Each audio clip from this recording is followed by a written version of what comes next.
蔡观众朋友来看到这新闻，又有飞安事故啊！一台伫离南美航空的波音787客机，对澳洲雪梨飞纽西兰的奥克兰，半中途唔知是发生什么款的原因，这飞行机向下降，又搁随飞到正常轨道。不过这样呢，一来一去，飞行机顶头上无有50个人着伤。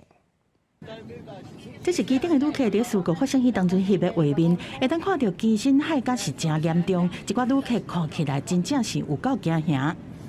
I was awakened and I looked up to see the gentleman that was sitting next to me on the roof of the plane. I'm looking at him fully outstretched with his back on the roof of the plane, and then he came crashing down to the floor. 代志发生伫纽澳当地11拜1，这架编号 LA800的班机，伫雪梨起飞飞去奥克兰的途中，因不明原因，以真紧的速度落落来，落尾虽然机师紧急救起来，恢复正常，平安降落伫奥克兰机场，但是机身海甲真严重的过程中，造成至少50个人受伤，其中有10个乘客含3个机组员，伫降落了后，随红送病院来救治。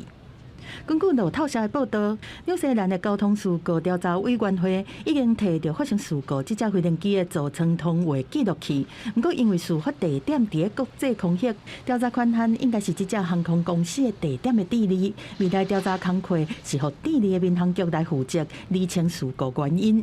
到底代志发生的时阵，波音公司组装787客机工厂所在的美国南卡罗来纳州，传出一个红叫做“是被了解”的离职员工，伫告发波音公司的诉讼期间死亡。这个叫做巴奈特的离职员工今年62岁，这一摆指责波音公司甲无合格的零件用伫787客机，但是波音公司完全赔偿。若尾双方是告起咧法庭，每当时间找到巴奈特原定必须要出庭，但是伊并无出现，随后方发现讲伊已经死亡。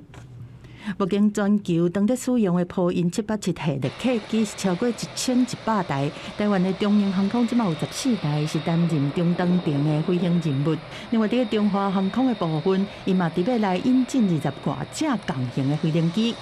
不过，找到真紧落落来这架在内，波音787出现10几年以来，当中是传出7摆的飞安事故，但是无任何人命和机身的损失。另外，南美航空对2022年10月到今，无到1年半有4摆重大飞安事故。除了去年8月，一个787客机的机长伫飞行途中因为破病过身，并无其他的人死亡。公司新闻7家人编译。